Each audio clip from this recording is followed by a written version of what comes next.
My mother-in-law grabbed the microphone at the wedding reception to call me a gold digger in front of 300 guests, leaving me completely humiliated at my own wedding. But one of the guests revealed something that left everyone astonished. But before we continue with this incredible story, if you haven't subscribed to the channel yet, please do so. For you, it may be just a click, but for us, it's fuel to continue searching for and bringing you these incredible stories. I should have known something was wrong when Eleanor smiled at me that morning. It wasn't the warm, welcoming smile a mother-in-law gives her son's bride on their wedding day. No, this was different. Sharp around the edges, like broken glass wrapped in silk. I was standing in the bridal suite of the Winnetou Oceanside Resort in Martha's Vineyard, watching the Atlantic waves crash against the shore through floor-to-ceiling windows, thinking this was supposed to be the happiest day of my life. The ivory Vera Wang dress hung perfectly on my 40-year-old frame, and my hair was swept into an elegant updo that had taken 3 hours to perfect. But Eleanor's reflection in the mirror behind me made my stomach twist with an anxiety I couldn't quite name. I'd spent 2 years planning this wedding, dreaming of this moment, believing that marrying Michael would finally give me the family I'd always wanted. The suite smelled of white roses and expensive perfume, but underneath it all, I could sense the storm brewing. Looking back now, I realized that smile was her declaration of war, and I was walking into battle completely unarmed. Michael and I had met 3 years ago at a charity gala in Boston. One of those stuffy affairs where old money mingles with new, and everyone pretends to care about causes they'll forget by morning. I was there representing my consulting firm. That's what I told people when they asked about my work. It was easier than explaining the truth, safer than revealing what I really did for a living. He was charming in that effortless way that comes with a Harvard MBA and a trust fund. Tall and distinguished with graying temples that made him look like he belonged in a Ralph Lauren ad. When he introduced me to his family 6 months later, I could see the question marks in Eleanor's eyes. Where did this woman come from? What does she really want? I'd grown up in a small town in Ohio, worked my way through state school on scholarships and sheer determination, and built my life from nothing. To Eleanor Vanderberg, whose family had been in the social register since before the Civil War, I was an outsider, a threat to the carefully curated world she'd spent 70 years protecting. The wedding planning had been a minefield from the very beginning. Eleanor had opinions about everything. The venue, Martha's Vineyard, is so common now. The flowers. Roses are what shopgirls choose. Even my choice of bridesmaids. Surely you have friends from better families. Each meeting felt like a chess match where I didn't know the rules, and she was always 3 moves ahead. She'd smile sweetly while suggesting I might be more comfortable with a smaller ceremony, implying that I didn't belong in their world of yacht clubs and country estates. Michael, bless his heart, was oblivious to the undercurrents, genuinely believing his mother was just being helpful and traditional. I bit my tongue through months of passive-aggressive comments and backhanded compliments, telling myself it would all be worth it once we were married. After all, I'd faced worse challenges than one disapproving mother-in-law. I'd built something from nothing, survived in worlds where I didn't belong before. How hard could this be? The ceremony itself had gone off without a hitch. A picture-perfect affair on the resort's oceanfront lawn with 200 of Martha's Vineyard's finest in attendance. The late afternoon sun cast everything in golden light, and the string quartet played Pachelbel's canon as I walked down the petal-strewn aisle. Michael's face lit up when he saw me, and for a moment, all my doubts melted away. This was love. This was my future.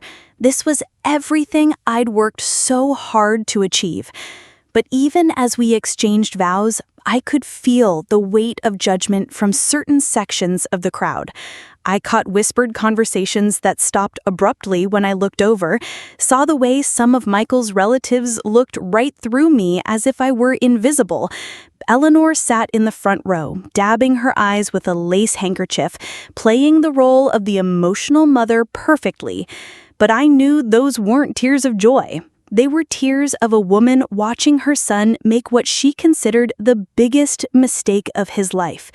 The photographer captured every moment, every smile, every kiss, but he couldn't capture the undercurrent of tension that ran through it all like an electric wire. The cocktail hour had started beautifully enough, with champagne flowing and guests mingling on the terrace overlooking Edgartown Harbor. The reception space was decorated with thousands of white peonies and crystal chandeliers that caught the light like diamonds. I'd spared no expense. This was my wedding, my one shot at the fairy tale, and I'd made sure every detail was perfect. The band was already setting up for the evening's entertainment, and the 5-course dinner would begin in an hour. Everything looked like something out of Martha Stewart weddings, exactly as I'd envisioned it. But as I moved through the crowd, accepting congratulations and air kisses from people I barely knew, I started to notice the looks. The way conversations paused when I approached, how certain groups seemed to close ranks when I tried to join them. These people had known each other for decades, had gone to the same prep schools and summer camps, belonged to the same clubs. I was the outsider who had somehow infiltrated their ranks, and they weren't about to let me forget it. The comments started small, like paper cuts that sting, but don't seem serious until they start to bleed.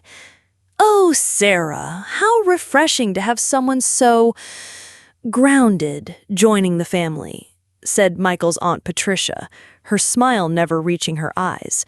His cousin James mentioned how lucky I was to have found Michael, as if I'd won some sort of lottery rather than fallen in love. The wives of his college friends asked pointed questions about my background, my family, my little business, each inquiry designed to highlight how different I was from them. I found myself explaining and defending choices I'd never questioned before. Why I'd gone to Ohio State instead of an Ivy, why my parents weren't at the wedding. They died in a car accident 5 years ago. Why I didn't have a sprawling family tree to share stories about. Each conversation chipped away at my confidence, making me feel smaller and more out of place. I began to understand that this wasn't just about class or money. This was about belonging to something I could never truly be a part of, no matter how successful I became or how much I loved their son. By the time dinner was announced, I could feel the weight of their collective judgment pressing down on me like a heavy blanket. Michael was in his element, working the room like the politician he'd always wanted to be, completely oblivious to the fact that his wife was slowly being dissected by his nearest and dearest. I watched Eleanor hold court near the bar, surrounded by a circle of her contemporaries, and I didn't need to hear their conversation to know what they were discussing. The way their eyes kept drifting to me, the subtle shakes of their heads, the pursed lips that spoke volumes about their disapproval, it was all painfully clear. I excused myself to the ladies' room, needing a moment to collect myself, to remember why I was here and what I was fighting for. As I touched up my lipstick in the ornate mirror, I made a silent promise to myself. I would get through this evening with grace and dignity, no matter what Eleanor and her cronies threw at me. After all, Michael loved me, and at the end of the day, that was all that mattered. Or so I thought. I had no idea that the real show was just about to begin. The moment I dreaded came right after the main course, when the clinking of crystal glasses filled the air and guests turned their attention to the head table for the traditional toasts. Michael's best man had just finished a charming speech about college adventures and lifelong friendship, and I was beginning to relax when Eleanor rose from her seat. She moved with the practiced grace of someone who'd commanded rooms for decades, her Chanel suit perfectly pressed, her pearls catching the chandelier light. "If I may," she said, her voice carrying easily across the tent without needing a microphone. But then she reached for one anyway, and something cold settled in my stomach. The staff handed her the wireless mic with the deference reserved for royalty, and she accepted it with a smile that made my blood run cold. This wasn't part of the program we'd rehearsed. Michael looked surprised but pleased. His mother was finally embracing his new wife publicly. I should have known better. I should have seen the trap being set right in front of me, but I was too naive, too hopeful that love could conquer everything. As Eleanor tapped the microphone and the feedback squealed briefly through the speakers, 200 pairs of eyes turned toward her expectantly. "Good evening, everyone," Eleanor began, her voice smooth as aged whiskey and twice as dangerous. "I know this is unconventional, but as Michael's mother, I simply couldn't let this evening pass without sharing a few words about our new family member." The crowd settled in with anticipatory smiles, champagne glasses raised and ready for what they expected to be a touching maternal tribute. I felt Michael's hand squeeze mine under the table, and he leaned over to whisper, "See? I told you she'd come around." But there was something in Eleanor's tone, a subtle edge that made my skin crawl. She had the practiced delivery of someone who'd given countless charity luncheon speeches, each word carefully chosen and precisely delivered. "Sarah has been quite the surprise," and I caught the emphasis on surprise, even if no one else did. When Michael first brought her home, I'll admit I was curious about this mysterious woman who had captured my son's heart so completely. The way she said mysterious made it sound like I was hiding something sinister, and I felt the first prickle of real fear. This wasn't going to be the warm welcome I'd foolishly hoped for. "You see," Eleanor continued, her voice gaining strength and venom with each word, "I've always believed that we can judge a person's character by their actions, not their words. And Sarah's actions have been quite revealing." The temperature in the room seemed to drop 10 degrees, and I felt every muscle in my body tense. Michael was still smiling, still oblivious to the fact that his mother was about to destroy his wife in front of everyone he'd ever cared about. This sweet little nobody from Ohio who claims to run a consulting business. How wonderfully vague that sounds, doesn't it? A few nervous chuckles rippled through the crowd, but most people were beginning to sense that something was terribly wrong. My heart was pounding so hard I was sure everyone could hear it. But what really tells me everything I need to know about Sarah's character is how quickly she latched on to my son after learning about his family's circumstances. The pause was deliberate, calculated, designed for maximum impact. And then she delivered the blow that would haunt me forever. "You're nothing but an opportunist." The words hit the reception like a physical blow, and the silence that followed was deafening. 200 guests sat frozen with champagne glasses halfway to their lips, dessert forks suspended in mid-air, conversations dying on their tongues as if someone had pressed a giant mute button. I felt the blood drain from my face so quickly that I thought I might faint right there at the head table. Michael's mouth fell open, his face cycling through confusion, disbelief, and dawning horror as his mother's words sank in. "Mother, what are you—" she started to say, but Eleanor wasn't finished. She was just getting started, and she wasn't about to let anyone interrupt her moment of triumph. The string quartet had stopped playing, the waitstaff froze in place with their serving trays, and even the ocean seemed to quiet its endless roar. I could feel 200 pairs of eyes boring into me, some shocked, some curious, and others, God help me, some nodding in agreement with Eleanor's assessment. My carefully applied makeup felt like a mask that was about to slide right off my face, and my hands trembled so violently that I had to clasp them together to keep from dropping my water glass.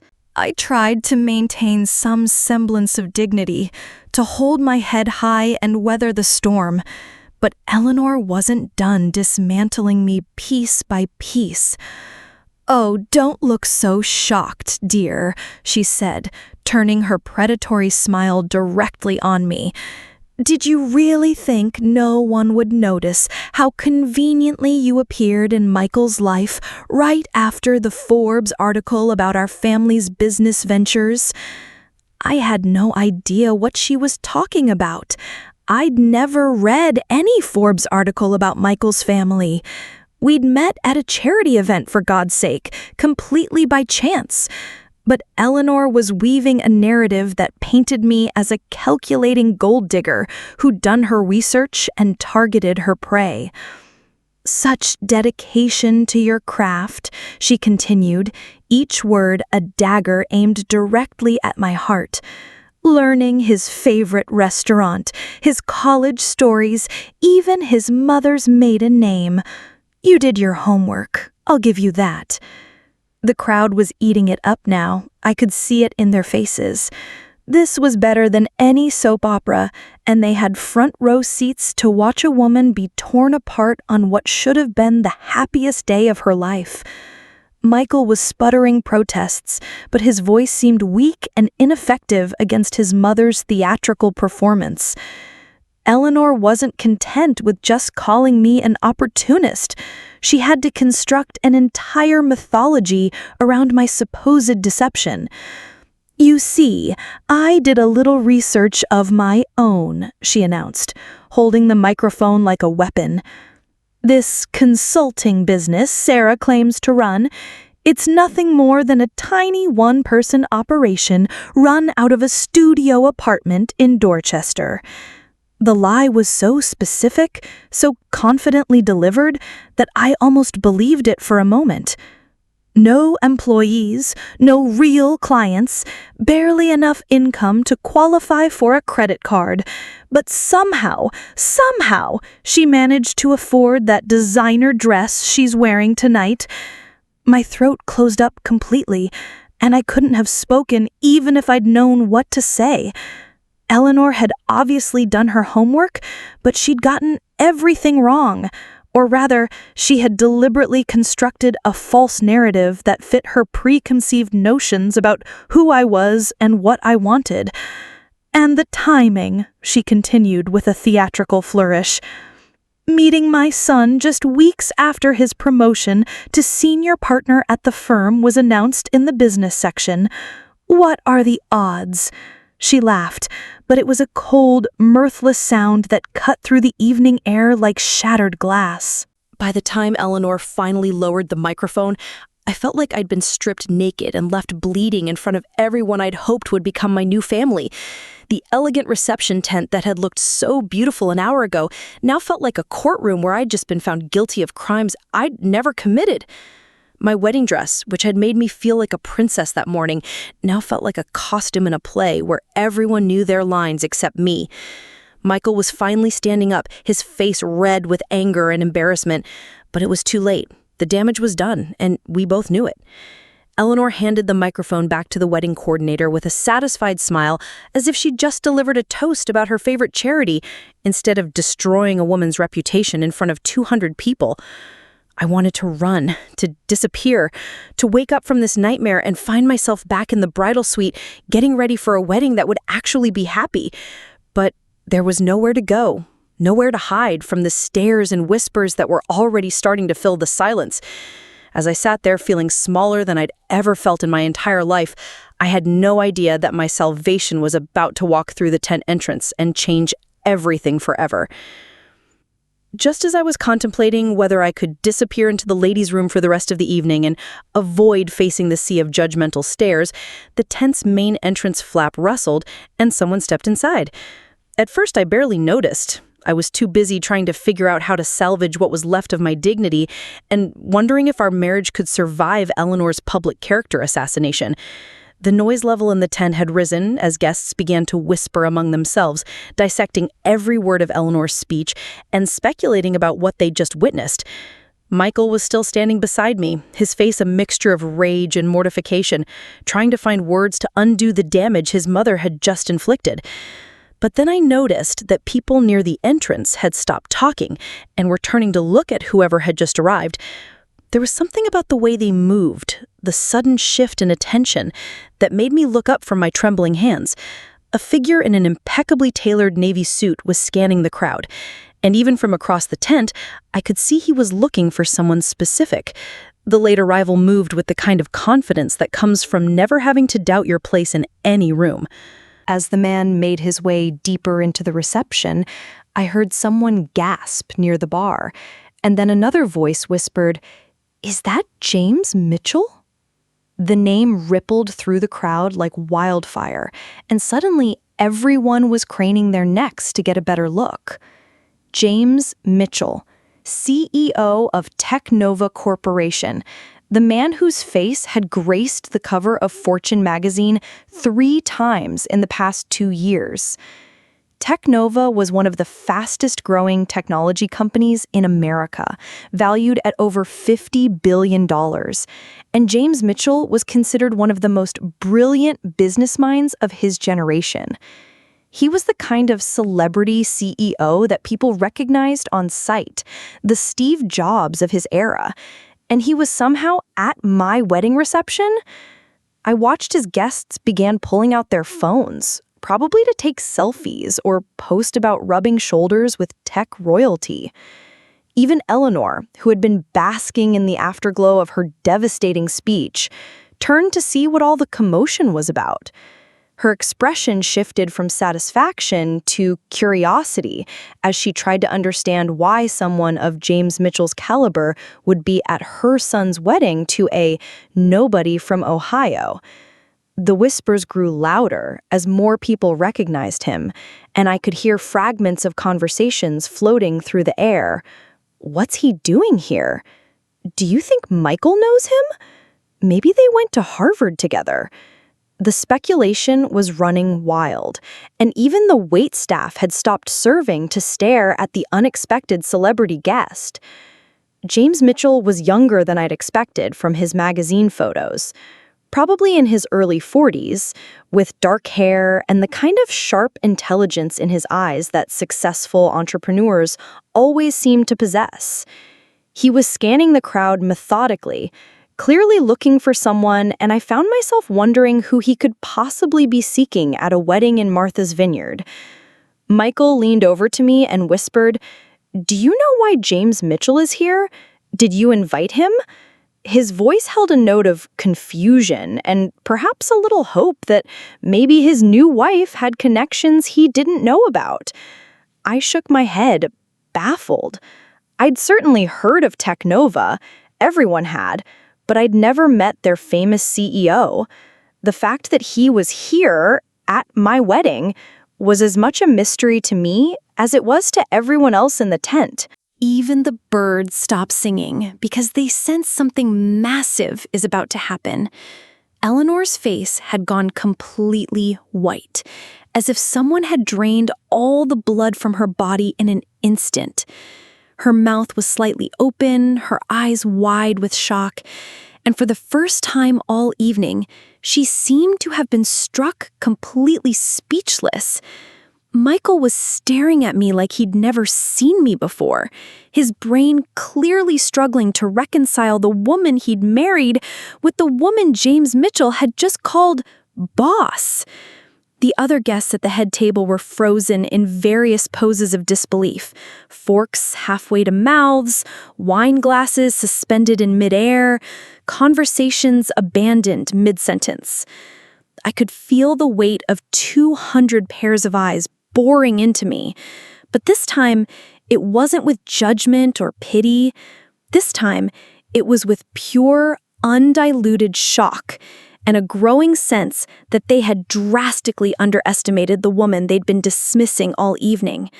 The same people who had been nodding along with Eleanor's character assassination 20 minutes ago were now looking at me like I was a completely different person. As the moment stretched on and no one seemed capable of forming words, I realized that my entire world had just shifted on its axis.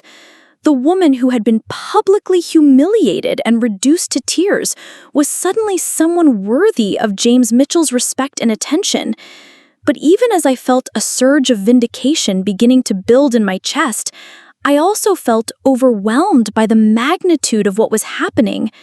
I hadn't planned this moment, hadn't orchestrated James's arrival as some sort of dramatic rescue. He was simply late to an event I'd invited him to attend. But to everyone else in that tent, it must have looked like the most perfectly timed revelation in history. Eleanor was still staring at me with undisguised horror, probably realizing that her carefully constructed narrative about the gold-digging opportunist was about to crumble spectacularly. Michael was gripping the edge of the table so hard his knuckles had turned white, and I could see a dozen different emotions warring across his face. The guests were beginning to murmur among themselves, their voices low and urgent, as they tried to make sense of what they'd just witnessed. And through it all, James Mitchell stood beside me with a slight smile, completely unaware that he'd just dropped a nuclear bomb into the middle of my wedding reception. Eleanor was the first to find her voice, though it came out as little more than a strangled whisper. I don't understand, she stammered, her usual commanding presence completely shattered. Where do you know Sarah from? The question hung in the air like a challenge, but there was no authority behind it anymore. Just the desperate confusion of someone whose entire worldview had just been turned upside down. James looked at Eleanor with polite surprise, as if he couldn't quite believe she was asking such an obvious question. "You mean Michael hasn't told you about Sarah's work?" he asked, glancing between Eleanor and my husband with genuine bewilderment. Michael was still frozen in shock, his mouth opening and closing without producing any sound, clearly as lost as his mother. The other guests had abandoned all pretense of polite conversation and were openly staring at our table, phones discreetly recording what was clearly going to be the most talked about wedding moment of the social season. I felt like I was watching everything unfold from outside my own body, seeing the pieces of my carefully constructed private life about to be laid bare in front of 200 strangers. Eleanor's face was cycling through a rainbow of emotions: confusion, fear, dawning realization, and something that looked suspiciously like panic. James straightened his tie and addressed the crowd with the same confidence he probably used in boardroom presentations to investors. "Ladies and gentlemen, allow me to properly introduce myself," he said, his voice carrying easily across the now silent tent. "I'm James Mitchell, CEO of Technova Corporation, and I have the privilege of working for one of the most brilliant business minds I've ever encountered." He gestured toward me with obvious respect and admiration. "Sarah Chen Montgomery isn't just my boss. She's the founder and majority owner of Meridian Holdings, the investment firm that owns Technova, along with 12 other major companies across various industries." The gasps that rippled through the crowd were audible now, no longer the polite murmurs of cocktail party conversation, but the sharp intakes of breath that come with genuine shock. Sarah has been my mentor, my investor, and my friend for the past 8 years. Technoma wouldn't exist without her vision, her funding, and her guidance. Everything I've accomplished, every success story you've read about in Fortune or Forbes, has been possible because Sarah believed in me when no one else would. Eleanor looked like she was about to faint, gripping the edge of the table so hard I was afraid she might tip it over. "But Technova is just one piece of Sarah's portfolio," James continued, and I could see him getting excited about sharing my accomplishments with people who clearly had no idea who they'd been dealing with. Meridian Holdings also owns controlling interests in Cloud Secure, the cybersecurity firm that protects half the Fortune 500. Green Energy Solutions, which is revolutionizing solar technology across the East Coast, and Metropolitan Real Estate Group, which developed most of the luxury high-rises you see going up in Boston. With each company name he mentioned, I watched the color drain further from Eleanor's face, and I began to understand why. These weren't just random businesses. These were companies that Eleanor's social circle knew well, companies they invested in, companies that employed their children and grandchildren. Sarah also sits on the boards of 3 major hospitals, 2 universities, and the Boston Symphony Orchestra, James added with obvious pride, though she prefers to keep a low profile, preferring to let her investments and her people do the talking. The irony wasn't lost on me. Here I was, having my privacy invaded at my own wedding, but for once it was working in my favor instead of against me. Then James dropped the bombshell that made Eleanor's face go from white to green. "In fact," he said with a slight smile, "I believe several people here tonight work for companies in Sarah's portfolio. Patricia, wasn't your son just promoted to vice president at Metropolitan Real Estate? And James, your daughter's entire pediatric wing at Boston Children's was funded by one of Sarah's charitable foundations." The implications hit the crowd like a series of small explosions as people began to realize that the woman they'd been dismissing all evening might very well be responsible for their own family's prosperity. Eleanor's brother-in-law worked for Cloud Secure, I suddenly remembered. Her nephew had just landed a prestigious internship at one of the hospitals on my board. The same people who had been nodding along with her character assassination were now realizing that they might have been insulting their own benefactor. "It's quite possible," James continued with diplomatic understatement, "that Sarah has had a positive impact on more lives in this room than any of us realize." Eleanor was now gripping her pearl necklace like it was a lifeline, and I could practically see her mental Rolodex spinning as she tried to calculate how many of her family's connections could be traced back to my business empire. As James painted the picture of my success, I found myself remembering how it all began. The lonely nights in that tiny Dorchester apartment Eleanor had mentioned, though she'd gotten the timeline completely wrong. I had lived there, but that was 15 years ago, when I was building my first consulting business from nothing but student loans and determination. I'd worked 18-hour days, living on ramen noodles and coffee, slowly building a client base that eventually allowed me to make my first real estate investment. That modest profit had been reinvested into a small tech startup that exploded beyond anyone's wildest dreams, giving me the capital to start Meridian Holdings. For years, I'd operated in the shadows, preferring to let my CEOs and presidents be the public faces of my companies, while I remained the anonymous power behind the throne. It wasn't about hiding my success. It was about protecting my privacy and maintaining the freedom to live my life without constant scrutiny. I'd learned early that being a wealthy woman meant being a target for people who wanted to use you, dismiss you, or take credit for your achievements. Better to be underestimated and peaceful than famous and hunted. The transformation in the room's atmosphere was immediate and dramatic. People who had been avoiding eye contact with me 20 minutes ago were now pushing forward, suddenly eager to reintroduce themselves and share connections I'd never known existed. "Sarah, I had no idea," gushed Patricia, Michael's aunt who had made the snide comment about me being grounded earlier.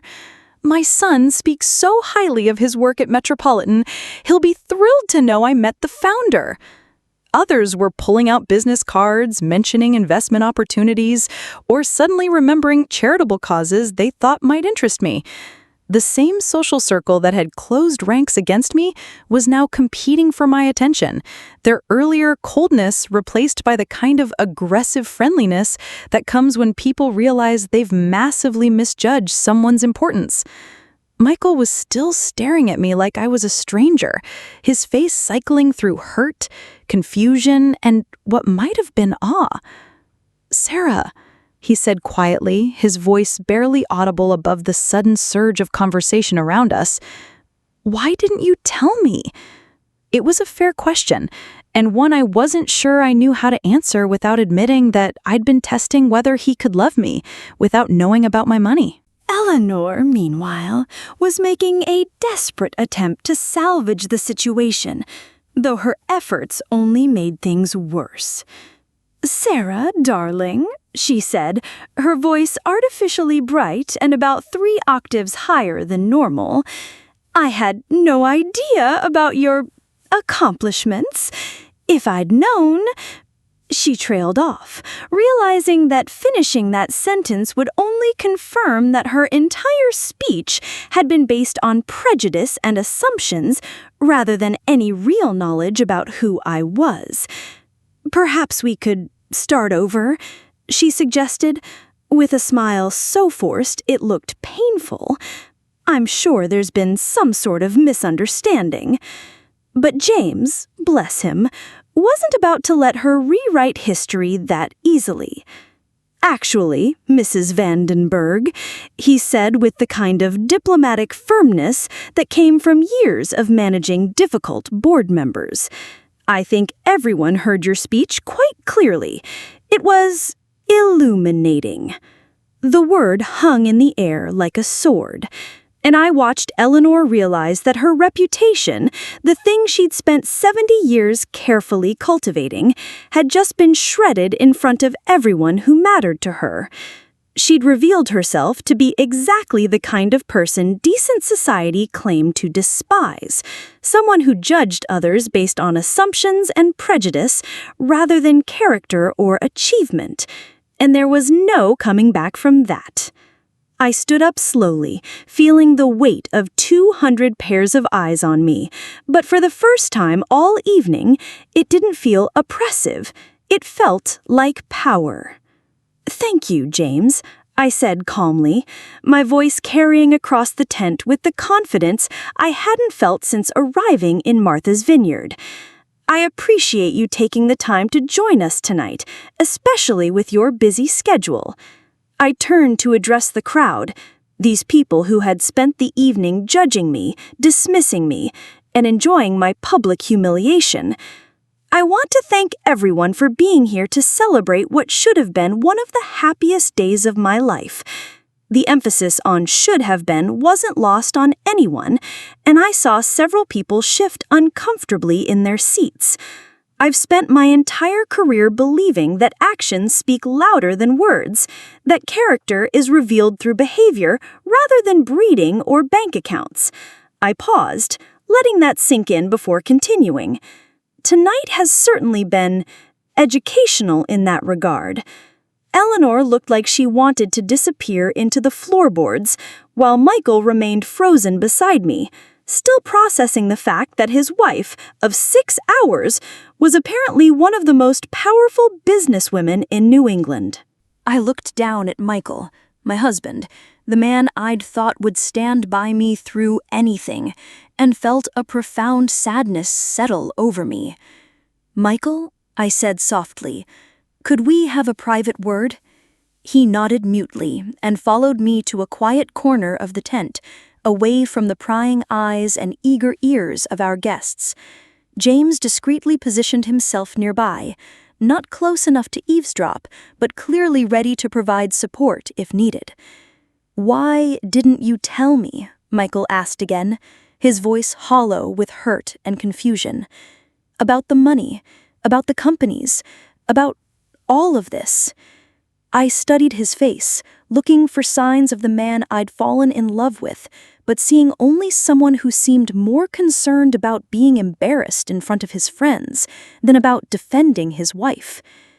"Because I wanted to know if you could love me without knowing about my wealth. I wanted to know if you would stand up for me when it mattered." I paused, watching his face carefully. "And when your mother spent 10 minutes destroying me in front of everyone we know, you said nothing. You did nothing. That tells me everything I need to know about our marriage. While Michael struggled to find words that could somehow undo his failure to defend me, I was already thinking about the practical implications of what had just been revealed. Eleanor's brother-in-law's position at Cloud Secure, her nephew's hospital internship, her daughter's husband's real estate deals. All of these connections would need to be reevaluated, not out of spite, but because I'd learned something important about their family's character tonight, and character matters in business relationships. "James," I called softly, and he approached with the same professional discretion that had made him such an excellent CEO. "Could you make a note that we'll be conducting performance reviews on all employees and board positions connected to the Vanderburg family? Nothing punitive, just a standard evaluation to ensure we're maintaining our company values." James nodded, understanding immediately what I meant. These weren't threats, they were simply good business practices.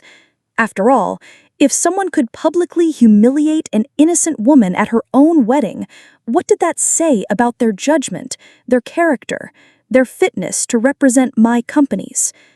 Eleanor, who had been hovering nearby, trying to catch our conversation, went even paler when she heard the word reviews. The change in how the guests treated me was both fascinating and disgusting to watch. People who had been cool and dismissive an hour ago were now competing for my attention with a desperation that bordered on pathetic. "Sarah, I've been wanting to talk to you all evening," lied Patricia, appearing at my elbow with a smile that looked like it hurt. "I have some wonderful investment opportunities I'd love to discuss." Others were suddenly remembering charitable causes they thought might interest me, or mentioning their children's careers in ways that suggested they were fishing for opportunities. The same social circle that had delighted in my humiliation was now treating me like visiting royalty, and their transparent desperation was almost worse than their earlier cruelty. At least when they were being awful, they were being honest about it. Now they were just being awful and fake. I responded to each approach with polite coolness, neither encouraging nor dismissing their attempts at connection. After all, I was still a guest to my own wedding reception, and good manners required a certain level of civility. But I made mental notes about each person's behavior, filing away information about who had shown their true colors tonight. Eleanor's attempts to recover from her spectacular miscalculation became increasingly frantic as the evening progressed. She cornered me near the bar, her carefully applied makeup now slightly smudged and her usual composure completely shattered. "Sarah, please," she said, her voice cracking with desperation. "I made a terrible mistake. I was protecting my son, you understand? Any mother would be concerned about someone new, someone we didn't know." But her excuses only made things worse, revealing the depths of her prejudice and assumptions. "You didn't know me because you never bothered to get to know me.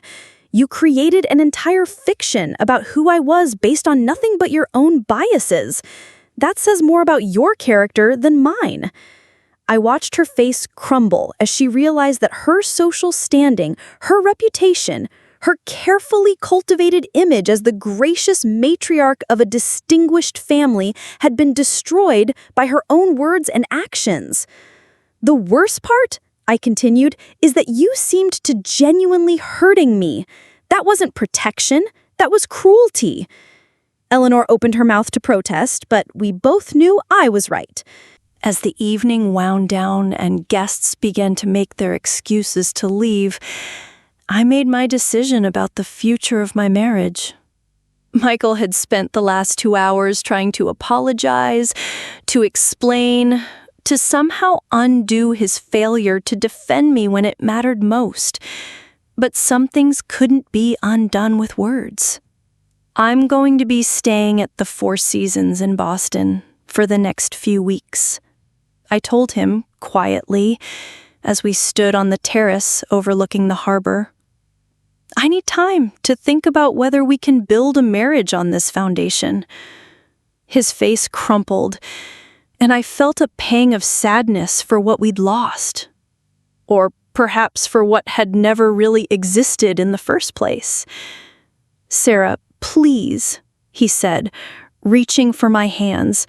I was in shock. I didn't know how to process what my mother was saying. I should have stopped her, but I was frozen.